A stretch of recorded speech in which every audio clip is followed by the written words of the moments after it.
Bonjour à tous. 14 heures, on démarre, c'est parti. Je m'attendais pas à ce qu'il y ait autant de monde, donc c'est super, super. Aujourd'hui, on va parler journée Safe. On va parler Safe et un des sujets qui est amené dans le framework, les OKR. En intro, c'est un des sujets qui est amené dans le framework, mais un petit peu comme une des présentations de ce matin, qui a été faite par Renaud Chevalier. C'est un des sujets qui est amené dans le framework, mais finalement, il est assez peu développé dans le framework. Donc en fait, il y a encore beaucoup d'expérimentation, d'innovation à mener sur qu'est-ce qu'on fait des OKR dans Safe, quoi, puisque c'est nommé à un moment donné, ça a un objectif particulier dans le framework. Par contre, la mise en place, comment ça se passe ? Donc c'est le sujet de cette session. Un remerciement aux sponsors qui permettent à cette journée d'avoir lieu, effectivement, un mode mixte, hybride, présentiel, distanciel, et merci à tous ces sponsors. Avant d'aller un petit peu plus loin, ce que je souhaiterais faire, c'est peut-être juste juger un petit peu de l'état de maturité de l'audience sur deux aspects. Le premier, concernant Safe. Quels sont ceux qui découvrent Safe lors de cette conférence? Est-ce que vous pouvez lever la main, s'il vous plaît? D'accord, donc on a quelques personnes qui sont assez novices dans le sujet. Les gens qui connaissent Safe, finalement, mais qui en sont au début de leur implémentation. Ok, et donc le reste sont plutôt des participants qui ont de l'expérience dans le framework. C'est bien ça? Juste pour confirmer, levez la main. Donc on a une grosse majorité de gens qui utilisent déjà le framework, j'imagine. Même question sur les OKR. Quels sont ceux qui découvrent finalement ce concept d'OKR aujourd'hui? À peu près le même nombre, ok. Ceux qui connaissent le concept mais qui ne l'ont pas encore vraiment expérimenté à fond? Ok, et les autres, juste pour valider, combien de personnes utilisent les OKR chez eux? Ok, donc on a plutôt une répartition sur la deuxième population. Ok, parfait. Je me présente, je m'appelle Olivier Lafontan, je suis coach agile. Ça fait à peu près une vingtaine d'années que j'ai découvert l'agilité. Au sein des équipes, tout d'abord, j'étais développeur, puis passé team lead. Je ne devais pas être un bon développeur. Et ensuite tech lead, project lead, programme lead. Et petit à petit, en fait, j'ai mis la main sur l'autre partie des organisations, la manière assez binaire dont elles sont organisées. Je suis passé également du côté business. Et puis ensuite, j'ai découvert vraiment, j'ai commencé à faire du coaching à partir de 2004-2005. Plutôt à l'étranger. Et depuis 2011, je suis revenu en France et c'est vrai que la plupart des engagements que je fais aujourd'hui, c'est sur des passages à l'échelle et en particulier sur le framework Safe, qui a vraiment pris la main sur tous les frameworks aujourd'hui demandés par les entreprises. La question, c'est pourquoi est-ce qu'on va parler d'OKR dans cette journée Safe? Alors, oui, je l'ai dit, il est nommé dans le framework, mais pourquoi faire un petit focus dessus? Avant de répondre directement à la question, en fait, il y a un déroulé. Le déroulé, c'est qu'en fait, la mise en place du framework, alors c'est un petit rappel des 4 différentes configurations du framework. L'essential tout en bas, puis ensuite, vous avez la full picture, la full save, qui englobe l'ensemble des 7 compétences du framework. Et il y a une montée, même dans l'échelle, il y a une montée à l'échelle à travers ces différentes configurations, et qui se fait finalement en suivant la roadmap, l'implementation roadmap proposée par Safe. Donc on va démarrer en haut à gauche du serpent avec Safe Essential. La plupart des organisations vont démarrer comme ça. On va monter un premier train. Ce premier train, il se met en route. On va faire toute une partie formation, préparation, accompagnement des stakeholders, donc les gens qui vont faire, mais aussi les leaders de l'organisation. Et puis, petit à petit, on va atteindre un niveau de maturité qui fait qu'on va peut-être avoir besoin d'une autre configuration, puisqu'on a un produit très complexe. Alors peut-être dans certains cas, on commence à mettre en place le Large Solutions Configuration dans cette première implémentation. Et au bout d'un moment, donc, c'est la partie verte, il y a un autre passage à l'échelle qui est la mise en place de la compétence Lean Portfolio Management. Donc là, on passe à un autre niveau d'échelle, en fait, et un autre niveau de réflexion. Et donc, le déroulé continue. Il va nous permettre de répondre à cette question, pourquoi les OKR? Alors, donc là, c'est juste la configuration, on zoome dessus. Vous avez Safe Essential qui est les 2/3 du bas du modèle, et puis en haut, vous avez la partie Lean Portfolio Management, qui a pour but d'aligner toutes les décisions stratégie et stratégie d'entreprise avec l'exécution. L'exécution se fait dans le train, à travers la partie essential de SAFe, et la partie décision d'investissement en particulier se fait au niveau Lean Portfolio Management. On s'assure qu'on a un alignement entre la stratégie et l'exécution à travers cette compétence. Je déroule toujours pour arriver à l'explication de pourquoi les OKR sont importants. En fait, derrière l'idée d'un train pour une entreprise, un petit rappel pour ceux aussi petite introduction pour ceux qui découvrent, on a cette notion de ce qu'on appelle une operational value stream. En fait, c'est un processus qui génère de la valeur opérationnelle pour l'entreprise. Et cette valeur opérationnelle, en tout cas cette operational value stream, c'est essentiellement ce que voit le client final ou ce que voit l'utilisateur interne d'une des solutions de l'entreprise. En tout cas, ça va aller générer la valeur pour l'entreprise. Derrière cette operational value stream, il y a ce qui représente finalement ce qu'on appelle un train. L'operational value stream va avoir pour évoluer, pour s'adapter, pour éventuellement aller innover, va avoir besoin de certaines ressources qui travaillent sous certains modes de travail, agile en l'occurrence. Et donc les gens qui s'assemblent pour supporter les besoins d'une operational value stream, on les place dans une autre value stream qu'on appelle le development value stream. Et en fait, le development value stream, c'est ce qu'on appelle un train. On va former un train et le train va venir supporter un ou plusieurs operational value streams. Où un operational value stream va avoir un ou plusieurs development value streams. Donc il y a plusieurs configurations possibles en fonction de la complexité. Et ça devient juste, là on commence à montrer ce qui se passe lorsqu'une entreprise commence à lancer plus qu'un train. C'est qu'on a une entreprise dessus qui a des objectifs particuliers à l'entreprise, des objectifs stratégiques, et qu'une entreprise va avoir en général plus qu'une operational value stream à supporter. Et donc la question se pose, c'est comment. Effectivement, donc je lance un premier train parce que j'ai lancé ma transformation, c'est mécanique, puis derrière j'ai envie d'en lancer plus. Mais donc les questions qui se posent, c'est très bien, j'ai une valeur potentielle derrière l'ensemble de ces value streams. J'ai une capacité finie à investir dans toutes ces value streams, moi, entreprise. Donc la question qui se pose, c'est dans quel Agile Release Train je vais aller investir, pour combien ? Et puis derrière, il y a cette question de valeur, pour quel retour sur investissement, en tout cas, pour quelle hypothèse de retour sur investissement. Donc là, on est vraiment en décision, on est vraiment sur cette notion de réfléchir à une entreprise et la manière dont elle gère son portfolio, le portfolio étant la couche bleue, l'endroit où on va faire des investissements de changement dans les development value streams. Et donc le problème qui se pose quand on atteint ce niveau-là, c'est effectivement, moi j'ai en haut une entreprise et une compétence qui me permet de décider ce que je veux faire.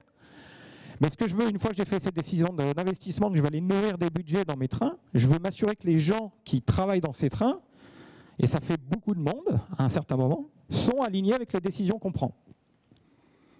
Donc c'est réellement ça l'enjeu de la conversation aujourd'hui, c'est de se dire que quand on regarde concrètement, ça c'est un chiffre qui vient vous avez deux chiffres, 2001 et 2006 du bas, mais c'est pas très éloigné, je pense que les chiffres n'ont pas beaucoup évolué.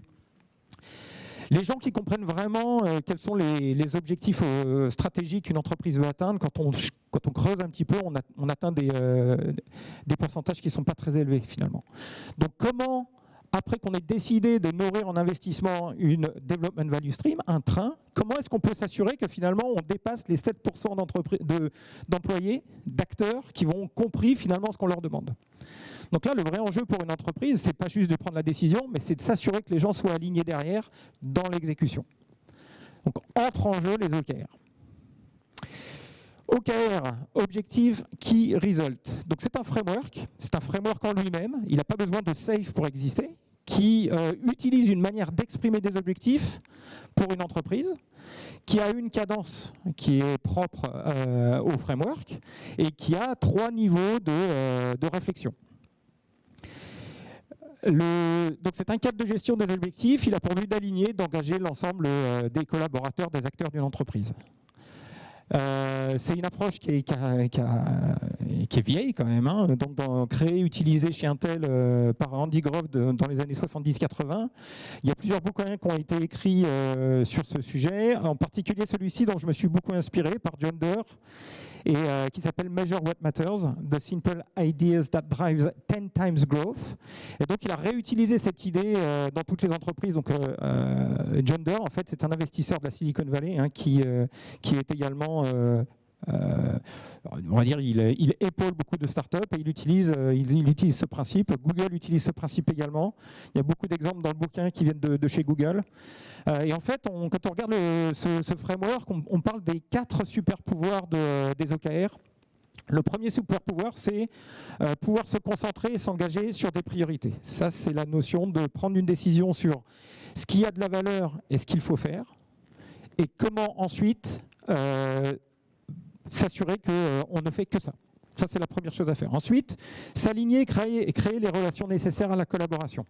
Donc ça passe par un exercice de communication, bien évidemment, mais pas que, qui s'assure que les gens, en fait, qui vont exécuter sur ce qu'ils ont compris, le font dans un esprit de collaboration. Ils vont aller eux-mêmes créer toutes les relations et tout le réseau dont ils ont besoin pour livrer des key results qui viennent nourrir, à leur tour, les objectifs d'entreprise.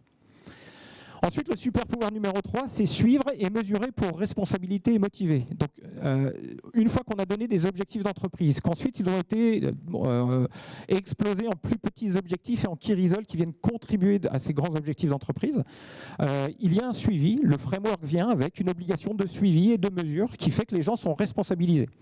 Donc, c'est absolument pas un suivi, une mesure qui est faite à l'ancienne. C'est plutôt une idée de chaque personne est responsable de ses objectifs, de ses key results, et est également responsable de suivre et d'adapter en fait les key results qu'ils vont pouvoir fournir pendant une période. Le super pouvoir numéro 4, c'est viser plus loin, atteindre l'impossible. Ça veut dire quoi? Ça veut dire simplement que lorsqu'on démarre une phase d'objectifs key results, qui dure en général un trimestre, on va se fixer des objectifs et des key results qui sont ambitieux. Donc il y en a certains, et on va les catégoriser. Donc Google les catégorise en les committed et les aspirational, par exemple. Donc les committed, c'est ceux sur lesquels on sait qu'on va arriver finalement, on sait qu'on va pouvoir contribuer à hauteur d'eux. Et les aspirational, c'est tiens, si j'arrivais à, ce serait pas mal, ce serait top. Je vais essayer, je vais me garder de la capacité pour tenter ça. Je suis pas sûr d'y arriver, donc c'est plus aspirationnel que committed. Voilà. En tout cas, lorsqu'on a des objectifs, lorsqu'on se donne des objectifs qui vont juste plus loin que ceux qu'on sait pouvoir committer, on arrive à atteindre, c'est le 4e super pouvoir, on arrive à faire plus que ce qu'on pensait.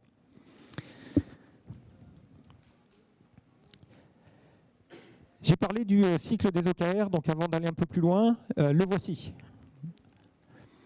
Un cycle typique OKR démarre avant le début de l'exécution. Donc on va avoir, par exemple, on va avoir un début d'exécution de cycle, le trimestre démarre en janvier. En fait, vous voyez, ça se prépare. Donc en fait, on a un premier niveau d'OKR qu'on appelle les OKR annuels. Une entreprise va réfléchir aux objectifs qu'elle se donne sur l'année.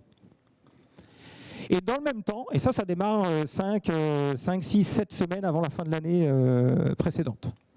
Et dans le même temps, elle va réfléchir aux objectifs key result pour le premier quarter, donc le premier trimestre. Donc l'idée, c'est de pouvoir présenter dès le début de la période, et même juste avant, puisqu'il faut être prêt au début du mois de janvier, pouvoir présenter les niveaux d'OKR entreprise et les niveaux d'OKR qu'on souhaiterait atteindre pour le premier trimestre. Donc il y a une phase de préparation qui n'est pas anodine pour toute l'année et qui démarre le cycle annuel des OKR. Ensuite, vous avez au tout début du mois de janvier le deuxième niveau d'expression des OKR, de réflexion, de design et d'expression des OKR qu'on appelle au niveau équipe. Donc chaque équipe dans le framework réfléchit aux OKR qu'on leur donne sur le trimestre. Donc là, ils vont se focaliser sur les objectifs premier trimestre. Et donc en fait, on prend les objectifs d'entreprise et au niveau d'une équipe, on se dit tous ensemble comment est-ce qu'on peut contribuer à. Quand on regarde les key results qui nous sont donnés à atteindre pour les objectifs de l'entreprise, comment nous, équipe, pouvons-nous participer, contribuer à l'atteinte de ces key results. Et donc, on va s'attribuer un de ces key results, un ou plusieurs, qui devient un de nos objectifs, et on fait un travail de contribution sur cet objectif avec nos key results qui sont propres. Donc, il y a un espèce d'empilement entre objectifs d'entreprise et objectif d'équipe, ça fait comme une petite poupée russe. Objectif expliqué en key result à atteindre. Key result devient un objectif au niveau équipe. Et puis le troisième niveau, c'est au niveau individuel. C'est un petit peu la même logique. C'est moi dans l'équipe. Une fois que j'ai compris et que j'ai adhéré aux objectifs, aux key results qu'on s'est donnés au niveau de mon équipe, eh ben, comment je vais pouvoir contribuer? Et ça devient mes objectifs, mes key results. Voilà, donc ce sont les 3 niveaux. Il n'y en a que 3. Il n'y a pas 50 niveaux d'explosion hiérarchique au niveau de la réflexion des key results. Objectif key result, d'accord? Ça, c'est le framework. Donc ça, l'expression des team key result et puis en employees, les key results d'employés, vous voyez, ça se fait à peu près en une semaine. On a un travail d'une semaine, 2 semaines pour exprimer les OKR au niveau équipe. Et pareil, derrière, on se donne un petit peu de temps pour pouvoir faire la même chose au niveau individuel.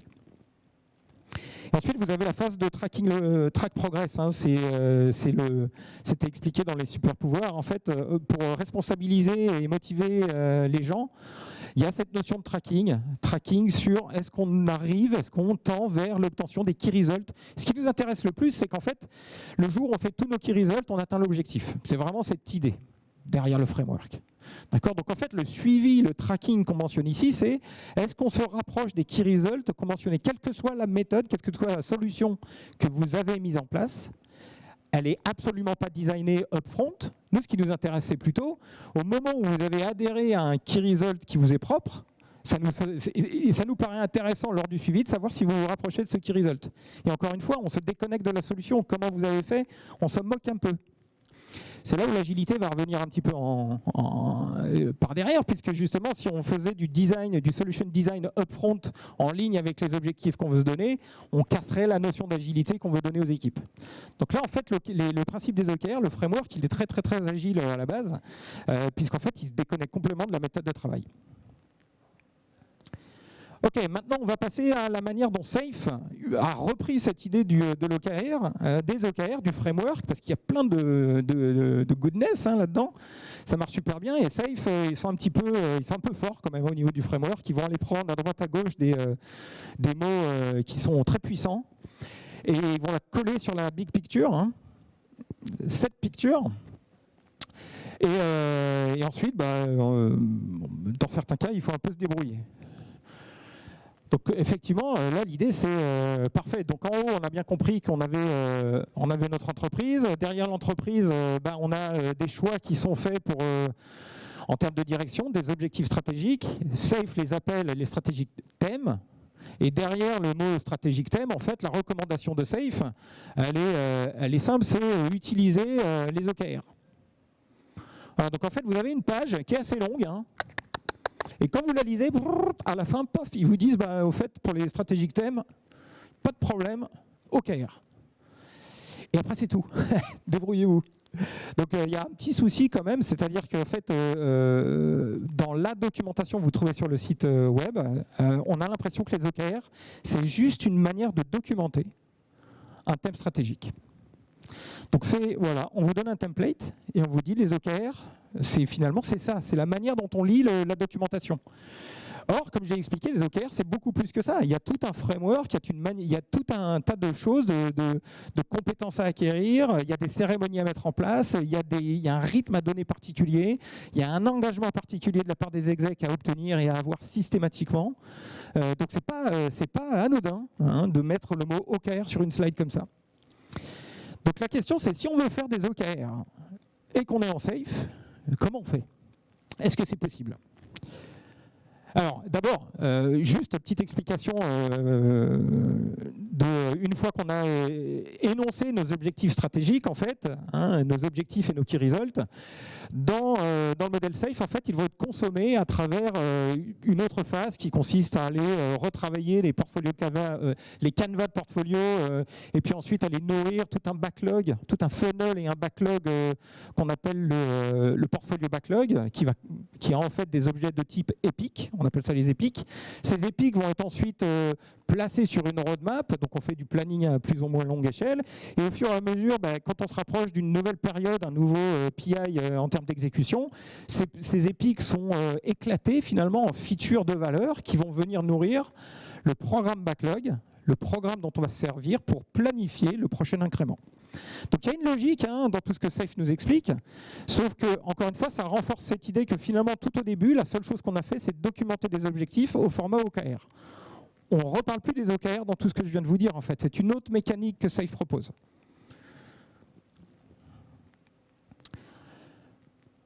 Alors, donc en fait,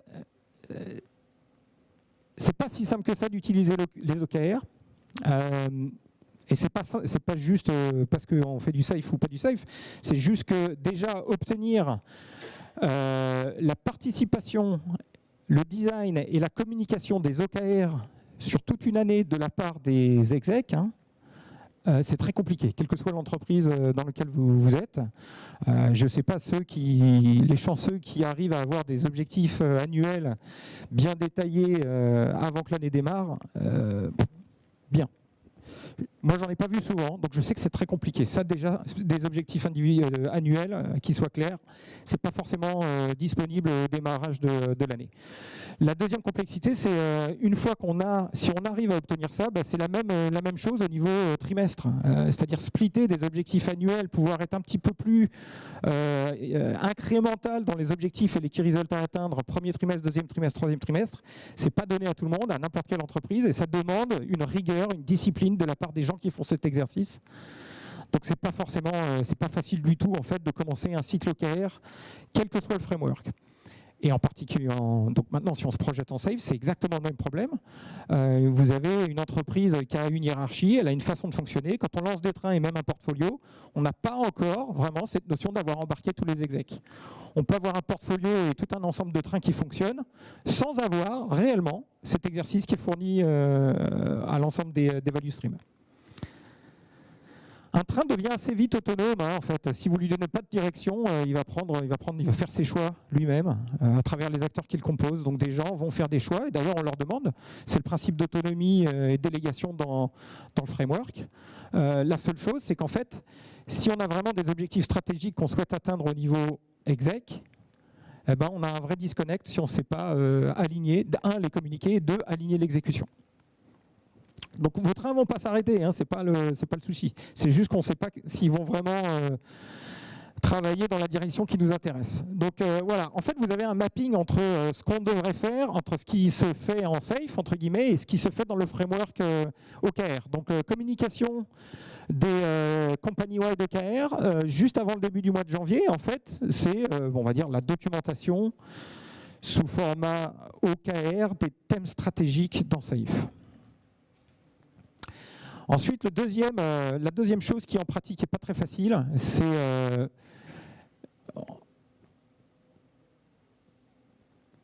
en Safe, on ne passe pas, c'est impossible, de récupérer des OKR il y a 2 semaines et 2 semaines plus tard avoir un backlog, avoir créé un backlog, l'écrire, le prioriser, le scheduler, faire tout ce qu'on doit faire sur un backlog en ligne avec ces OKR. Safe fonctionne d'une manière différente. Il y a un funnel, il y a des cycles de vie qui sont assez longs. Toute la partie maturation, qu'on parle d'épique ou de feature, est long en Safe et ne s'adapte pas bien au fait que on m'a communiqué mes objectifs qu'il y a 2 semaines. Donc en fait, il y a une réflexion qui doit partir d'un petit peu plus loin en Safe. On doit connaître c'est pour ça qu'on travaille beaucoup sur les roadmaps. C'est qu'en fait, on dit dans un PI, ma roadmap 3 PI, elle ressemble à ça. Parce que comme ça, je sais ce que je dois faire dans 3 PI, puis ainsi de suite. En fait, je vais aller changer ma roadmap 3 PI. Voilà, mais ce n'est pas en fonction des objectifs qu'on me donne, c'est en fonction des features que je vais aller placer dans mon programme backlog. Le troisième point, c'est qu'il y a en fait, donc dans le framework OKR, en fait, on a une cadence donnée par le framework et elle s'applique à l'ensemble de l'organisation. Le top départ, c'est une date et l'ensemble des collaborateurs ensuite suivent l'enchaînement de ces différents points de réflexion. Les teams OKR, les individuels OKR. Et l'ensemble des membres d'une entreprise ont donc cette cadence. Quand on prend l'implémentation de Agile à l'échelle et qu'on a de multiples trains qui tournent dans une organisation, reprenons l'exemple d'Amadeus ce matin qui a 40 trains qui tournent en simultané, la cadence globale n'existe pas. on a des trains, et peut-être par domaine, ils se donnent une cadence, ils essayent de la suivre en tout cas, mais en fait, on n'a pas de cadence d'entreprise. Donc, essayer d'appliquer cette notion de un framework et une cadence à des trains, c'est compliqué quand on fait du safe, parce que déjà, pratiquement, si on a 40 trains et qu'on doit faire 40 PI le même jour, PI Planning Event, physiquement, ça va être compliqué. Donc, en fait, de manière très pratique, les trains se désynchronisent, parce qu'on n'arrive pas, on ne peut pas faire 40 PI Planning Event en un jour ou 2 jours. D'accord ? Même sur une semaine, faire 40 PI Planning Event, c'est compliqué.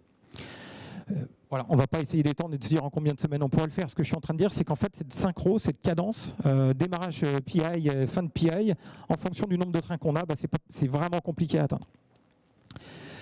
Donc on en arrive un petit peu à la phase de conseil sur comment utiliser, si vous êtes intéressé par cette notion d'OKR. On est clair sur les objectifs, les key results. On les fait descendre à un niveau équipe et on veut les utiliser à l'intérieur du dispositif SAFE. Mes conseils sont les suivants. Donc déjà, ça part du début, hein, il faut s'assurer, dans tous les cas, que vous ayez le bon input au process.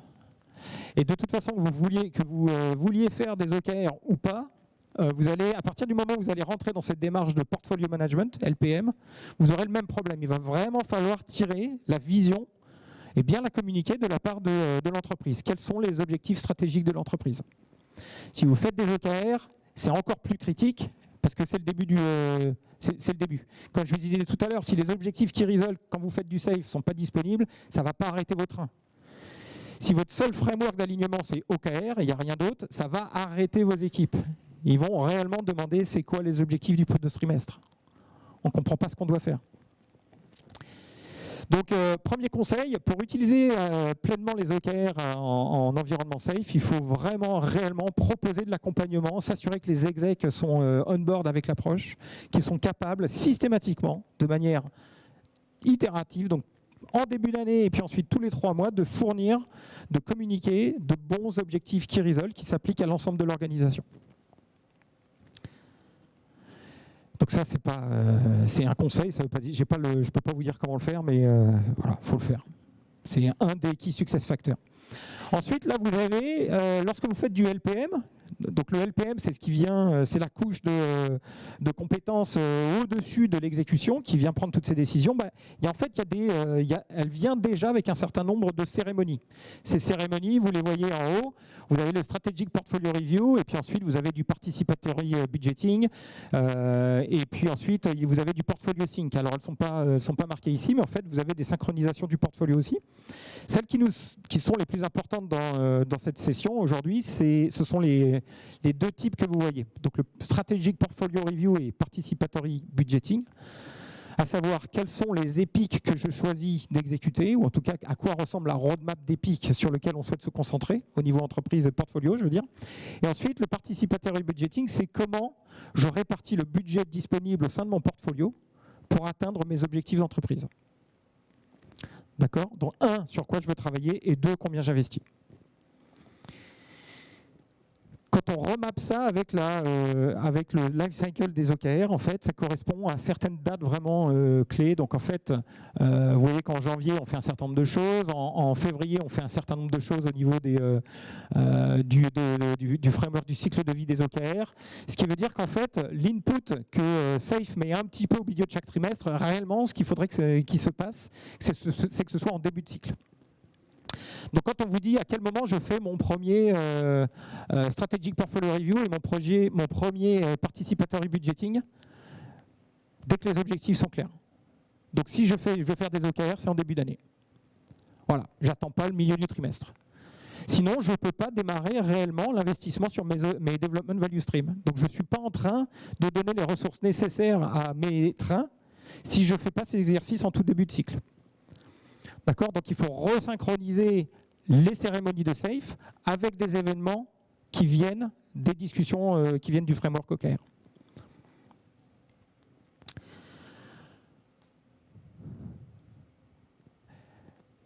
Le prochain conseil que je peux vous donner, en fait, c'est qu'à l'intérieur des objets que vous allez manipuler, donc les deux niveaux d'objets importants que j'ai mentionnés déjà, c'est au niveau portfolio, on a des grandes initiatives, des grands tickets d'investissement qu'on appelle des épiques. Et puis ensuite, au moment de la préparation et de l'exécution du programme, on a des features. D'accord ? Les épiques et les features sont documentées.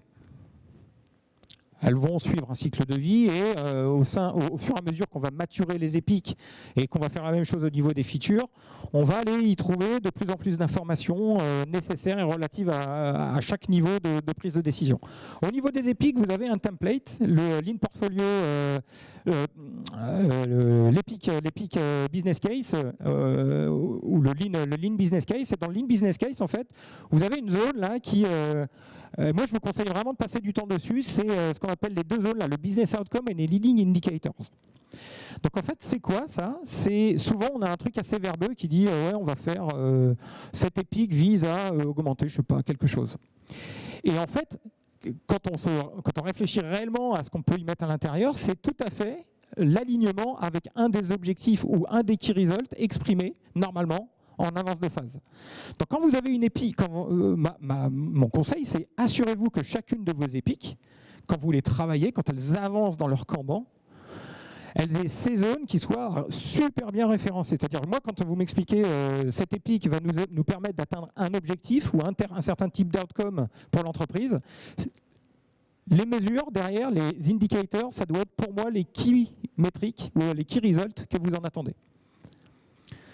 D'accord, donc voilà, on veut diminuer de je sais pas quoi, et le key result, ce sera key result 1, diminution de 10% de ça, augmentation de ça, participation à 3, je sais pas quoi. Donc deux types de key result, des key results de valeur et des key results d'activité, par exemple. En général, on essaie d'avoir un mix au niveau de ce qu'on met à l'intérieur de ça, mais pour moi, c'est réellement quelque chose sur lequel il faut se pencher et devenir et vraiment s'améliorer. C'est cette notion de c'est quoi mon outcome derrière cette épique, mon hypothèse d'outcome, en fait, c'est une hypothèse. Et comment je vais aller valider, qu'est-ce que je vais mesurer, je me mets quoi comme target pour vérifier et valider que j'ai bien fourni cet outcome à l'entreprise à travers l'exécution de cette épique. Et donc, puisque les features, finalement, c'est prendre une épique, comprendre son hypothèse de valeur et aller décrire les features qui contribuent à cet outcome, c'est en fait la suite de l'exercice, c'est de dire, très bien, une fois que j'ai compris les key results qu'on veut atteindre derrière une épique, je vais éclater cette épique en features qui me permettent d'atteindre certains key results décrits dans mon épique. Donc c'est exactement le même principe que celui des OKR décrits dans le framework. On va remonter une contribution au niveau feature à une épique et cette épique contribue à un objectif. Voilà. En fait, on devrait pouvoir faire, à travers vos outils, s'ils sont digitalisés, dématérialisés, vous avez un family tree, comment ça s'appelle comment en français ? Bon, bref, vous avez la possibilité de suivre et de pouvoir remonter d'ailleurs, en partant de vos épiques, de pouvoir remonter tout à fait à l'objectif ou aux objectifs auxquels une feature contribue. Donc ça, c'est vraiment un conseil, je ne le répéterai jamais assez, c'est peut-être le plus fort conseil que je peux vous donner. Dans tous les cas, même si vos objectifs ne sont pas fournis au tout début, avoir une liste d'objectifs qui sont importants pour l'entreprise, même si on ne vous dit pas c'est celui-là pour le premier trimestre, être capable de dire ce que je fais dans mon prochain PI, ça va jouer dans tel objectif, tel objectif, tel objectif, et voilà les key results de contribution.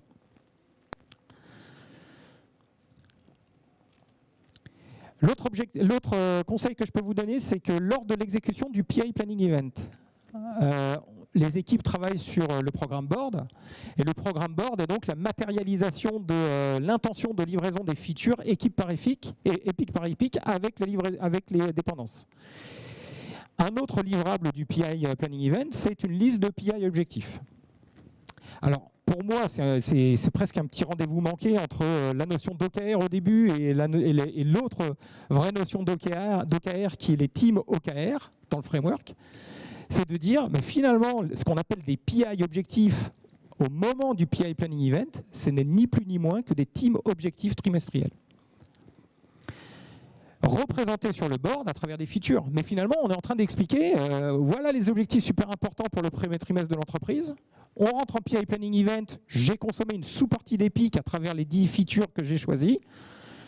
Je les mets sur mon board et à la fin, je montre mes team objectifs à travers mes PI Planning, mes PI objectifs. Mais vraiment, si je m'inspire de la manière dont je devrais les documenter, je devrais, c'est la meilleure façon pour moi de documenter des PI objectifs, ce serait de le faire à la sauce OKR. Voilà mon objectif, voilà les key results sur lesquels l'équipe s'engage, se commit, et voilà les autres sur lesquels on va mettre en uncommitted ou aspirational. D'accord ?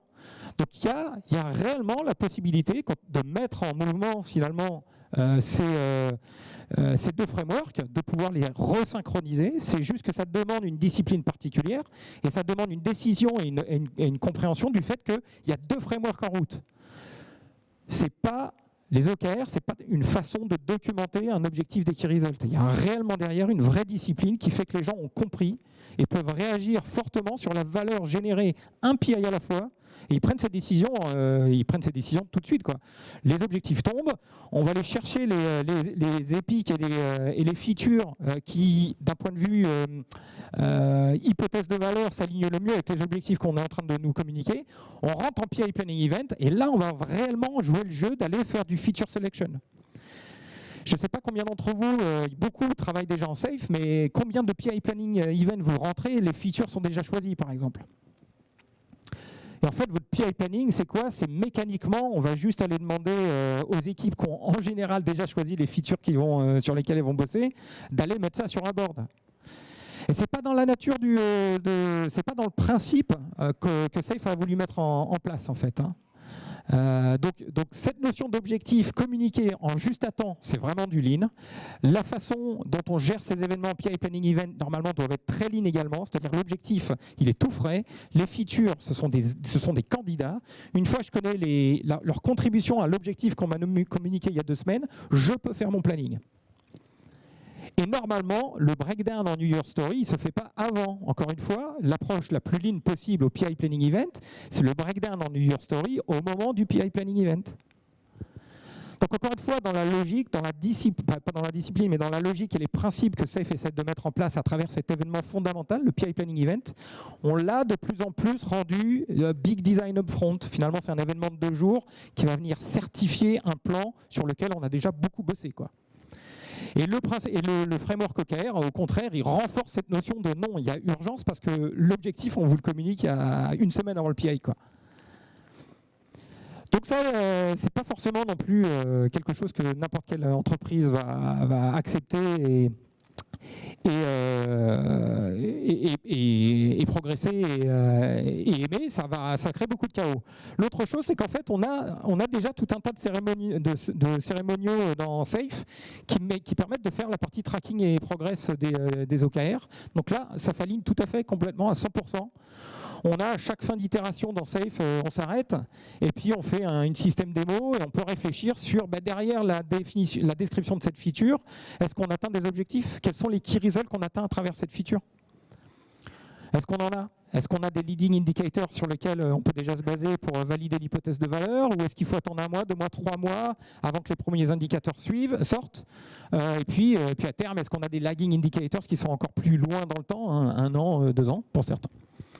En tout cas, ces cycles de revue des objectifs et des key results associés, à travers la livraison des features pendant le PI, elles existent en Safe. Donc, finalement, il n'y a pas grand-chose qui manque vraiment pour que Safe soit vraiment en ligne avec les OKR, si ce n'est une synchronisation de la cadence, la mise à disposition des objectifs d'entreprise et pour le premier trimestre par les execs systématiques. Le reste en général est assez simple. D'accord ? Donc le product management va de manière générale et les stakeholders d'un portfolio vont de manière générale venir nourrir les portfolios et les programmes avec des features et des épiques qui ont de la valeur. C'est jusqu'à un moment donné, il va falloir choisir lesquels. Et ça, c'est déclenché par les objectifs qui résultent énoncés au 1er janvier. OK ? Ok, c'est la fin de cette présentation. Donc moi, je sais que c'est possible. Beaucoup d'équipes se posent la question de quand vous faites un premier PI, deuxième, troisième PI, à quoi ça ressemble un PI objectif? Et ça part dans tous les sens. Donc, s'il y a une première chose que je vous conseille de mettre en place, ce serait déjà de, entre guillemets, d'accompagner, de coacher les équipes au moment du prochain PI Planning Event que vous faites. Les PI objectifs, on utilise un format particulier sur lequel vous allez montrer un objectif qu'on atteint à travers une ou plusieurs features, et derrière, des key results. Voilà. Le fait qu'il n'y en ait pas encore peut-être au niveau enterprise, c'est pas grave, mais c'est un premier démarrage au niveau des trains pour faire réfléchir les gens sur la contribution à travers un key result atteint d'un objectif plus grand, qui serait au moins validé par le product management du train. Ça va faciliter grandement le Business Owner Tour pendant la deuxième journée du PI Planning Event. En fait. Quand ils passent et qu'ils vous disent bon, c'est quoi la business value derrière votre objectif, s'il exprimait systématiquement de la même manière en disant objectif et key result à atteindre, ça, vraiment, je mets ma main à couper. Vous allez avoir des business owners qui sont capables de vous donner une vraie business value. Augmenter la satisfaction client. Quelle valeur je mets? Et des PI objectifs comme ça, j'en ai vu plein. Donc c'est bien, ça donne envie. Ouais, super, on bosse sur le... Tu fais combien de features là-dessus? 12, super. Et tu augmentes la satisfaction client, super. Mais en key result, c'est quoi pour l'entreprise? Je ne sais pas. Donc là, voilà, essayez ça et puis ensuite, voyez si ça marche. Voilà. Donc pour terminer, OKR Safe, ça fonctionne. Ça peut fonctionner. Par contre, il faut faire autre chose que juste la mécanique de Safe. Il faut réfléchir à la valeur de vraiment travailler sur les OKR à l'intérieur du dispositif. Est-ce que vous avez des questions? Merci. Merci. Donc on a déjà 2 questions dans la salle. Alors d'abord, merci beaucoup pour cette conférence exceptionnelle pour moi. Merci beaucoup. Merci. Ma question, en fait, c'est liée aux outils, les outils plus que les interactions, bien sûr. Non, mais plus sérieusement, j'ai l'impression en fait que tout dépend aussi des moyens dont on se dote pour arriver à tenir la mesure. Alors, sur des sujets extrêmement différents qui viennent probablement du métier, sur les OKR, il y a également les métriques de SAFE. Et du coup, est-ce qu'il existe des outils qui feraient une espèce de synthèse, en tout cas, qui permettrait d'arriver à gérer cette ambiguïté? Alors, il y a des outils qui existent, mais pour l'instant, il y a toujours un petit ravin entre la combinaison de ces deux frameworks. Donc, des outils qui vous permettent de travailler, de communiquer et de suivre des OKR, il y en a. Est-ce qu'ils vont être facilement mariables ou connectables ou intégrables avec les outils principaux utilisés par les entreprises aujourd'hui pour gérer des implémentations safe? La réponse, c'est non. Donc en fait, ce qu'on voit souvent, en tout cas moi ce que je vois souvent, c'est la modification des outils internes qui sont en général, on va dire Jira par exemple, ou des outils similaires, qui nous permettent d'aller à travers des champs spécifiques qu'on aura choisis, créer en fait cet alignement. Mais là, on rentre vraiment c'est en général dans un souci de reporting plutôt que de facilitation des interactions. Et là, vraiment, c'est vraiment le problème que vous souleviez, c'est-à-dire people and interaction over processes and tools. Là, en fait, quand on pense à modifier les outils qui sont propres au suivi et l'implémentation de SAFE, on est beaucoup plus réellement dans la facilitation du reporting et du suivi back-office de ce qui se passe dans l'outil, plutôt que la facilitation des interactions et des gens. Alors que le système OKR, il est basé, au début, c'est encore une fois, c'est comme l'agile, hein, c'est de la conversation. J'ai une carte qui m'explique c'est quoi l'objectif et qui result pour ce premier trimestre, et on se met dans une salle en équipe et on parle. Et après, une fois que j'ai compris les key results d'équipe, je réfléchis une semaine de plus et je fais mes key results individuels. J'ai pas besoin d'un outil. Par contre, pour pouvoir derrière, quand on a une multitude d'épiques dans un backlog et de features associées, quand on doit faire un choix rapide et qu'on est sur un train où on a une vingtaine d'équipes, on est à bloc, à 150 personnes, et qu'on doit choisir non pas 10 features comme nous le dit Safe, mais une cinquantaine, et que dans le backlog il y en a 200, on voudrait pouvoir presser un bouton en disant « Montre-moi toutes les features qui s'alignent au key result tel que défini dans cet objectif pour le premier trimestre, afin que je fasse mon choix. » Et ça va faciliter l'humain derrière. de pouvoir faire cette première shortlist. Donc en fait, l'outil magique, il n'existe pas encore, c'est la réponse. Alors s'il y a des start-upers ici qui s'intéressent, n'hésitez pas. Moi, je pense qu'il y a un marché à prendre. Bon, merci déjà Olivier. Je te rejoins beaucoup dans le rythme, le cadencement. Je l'ai mis chez des clients et je te rejoins et je n'avais pas pensé de le faire aussi loin. Alors ma question est toute simple. Est-ce qu'on peut aller jusqu'au bout de ce cadencement, carrément reprendre tous les events du PI planning, etc. et juste rajouter, allez, je dis n'importe quoi, mais tu vas peut-être me donner des idées. À un moment, on dit, bon, ok, on a fait toutes, je sais pas, les PI objectifs, et hop, on met OKR à la fin. Je ne dis pas à chaque fois, on réaligne à chaque fois les OKR. Tu vois mon point? Est-ce qu'on peut le faire quasi automatiquement dans les mêmes events? Alors, moi, oui. Aller, hein, si je comprends ta philosophie et que je rejoins, mais je voudrais savoir si ça peut se faire et si tu l'as déjà fait. Quoi. Alors, moi, je ne l'ai pas fait. Je ne l'ai pas fait, mais ça peut se faire. Il n'y a rien dans le framework qui dit vous ne pouvez pas faire quelque chose, dans tous les cas. Le framework propose. Après, si on le voit comme une Bible, effectivement, on a du mal à en sortir. Mais par contre, ce qui est important, c'est de comprendre le principe de clôture d'un PI, par exemple. Ce qui est important à la clôture d'un PI, c'est... alors, on parle beaucoup de la mesure de la business value comme une mesure de predictability. J'accroche pas des masses personnellement, je le fais parce qu'il faut le faire, parce que c'est le framework. Mais moi, ce qui m'intéresse beaucoup plus, c'est la vraie notion de livraison de key result. Or ça n'existe pas, ça n'est pas décrit dans les cérémoniaux SAFe. Donc, est-ce qu'on peut le faire? Oui. À quel moment il faut le faire? Dans l'inspect and adapt. C'est pourquoi pas. Et puis ensuite, vous avez tous ces rendez-vous synchronisés à l'intérieur d'un portfolio ou d'un train au moins qui vous permettent à chaque fin d'itération de faire une revue, encore une fois, de key result. Voilà. Et ensuite, vous avez votre Agile PMO qui doit vous aider si vous avez des lagging indicators qui arrivent un petit peu plus tard. Donc, après une livraison, une release en production, 2, 3, 6 mois plus tard, qui doit vous faire remonter des chiffres aussi. Vous vous engagez avec des operational value streams, eux-mêmes doivent refaire descendre tout un tas d'indicateurs qui sont marqués à l'intérieur des épiques et à l'intérieur des features. Est-ce qu'on peut le faire? Oui, si on veut faire ça bien, il faut le faire. Il faut le faire, parce qu'en fait, qu'est-ce qui nourrit une équipe? C'est pas de se dire je suis prédictif. Ah, on est passé de 65% de niveau de prédictibilité à 80%, et là on est calibré, on reste à 80%. Ouais, ok. Ça veut dire que quand on dit qu'on fait 50 features et qu'elles avaient 100 points de business value associés, on a livré entre 80 et 90 points de business value.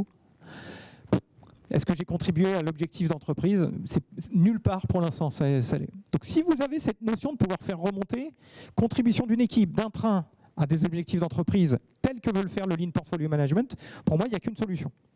C'est de revenir à la notion de key result. La business value, c'est prédictibilité, ça n'est pas business value. Et donc, il y a un défaut de langage là. La business value, c'est ce qui vous permet d'atteindre un objectif stratégique dicté par vos leaders. Point. Et derrière, si vous êtes clair sur ce que vous livrez en key result, la business value suivra. Voilà. Donc oui, il faut le faire. C'est un vrai protocole de test à faire sur un train, 2 trains, 3 trains. Et je pense qu'il y a un Borex derrière à la suite de ça, parce que vraiment les OKR, c'est à creuser dans le dispositif. Oui, bonjour, merci beaucoup pour votre présentation, c'était très intéressant. Donc moi, je m'appelle Stéphane, je travaille avec Jacques, qui m'a accompagné dans le cadre d'une transformation vers Safe. Ma question porte sur les OKR que vous avez appelés justement déclinés dans les équipes. Concrètement, nous, on a mis en place une première saison avec des OKR, des objectifs stratégiques déclinés en objectifs tactiques, que la gouvernance avait plutôt porté. Et on a essayé de faire en sorte que les équipes puissent les comprendre et se l'approprier. Et dans une deuxième saison, on n'en a défini que 2 ou 3 objectifs tactiques supplémentaires de gouvernance, et tous les autres, on a orienté pour que les équipes puissent se les approprier. Alors soit en prenant le OKR en charge et en se donnant son propre key result, soit même en définissant elle-même son propre OKR. J'ai l'impression que ça va dans le sens que vous avez décrit et que vous allez même plus loin en disant on va même jusqu'à demander aux équipes de contribuer à leur analyse par rapport à l'atteinte de la valeur business et comment est-ce qu'elles vont pouvoir la mesurer au travers de ces key results. Est-ce que c'est bien cela? Oui, c'est tout à fait. En fait, quand on regarde la manière dont les features apparaissent dans un backlog, ou en tout cas dans le funnel de maturation jusqu'au product backlog, jusqu'au programme backlog, ça ne vient pas que du dessus.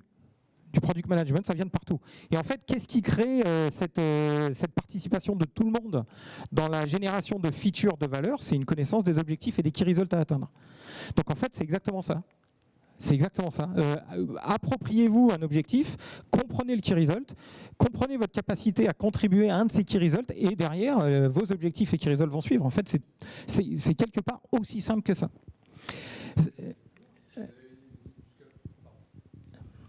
À titre individuel, même comment est-ce que, moi je l'ai compris, pas comment est-ce que je peux contribuer à l'objectif qui a été défini, quelle est ma contribution, mais moi-même, quel type d'objectif je peux réussir à définir et le présenter pour pouvoir le faire atteindre à la direction, par exemple.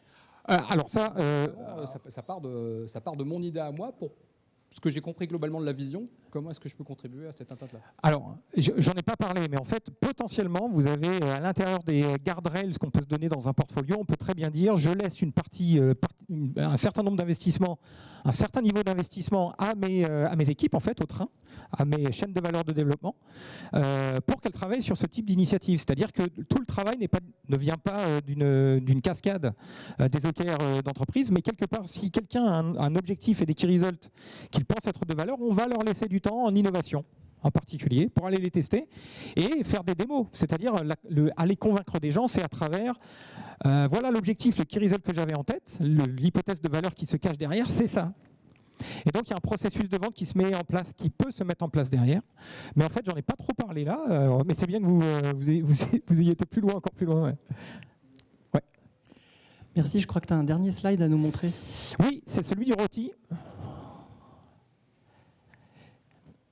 Voilà, n'oubliez pas le rôti et merci beaucoup pour cette présentation de grande qualité.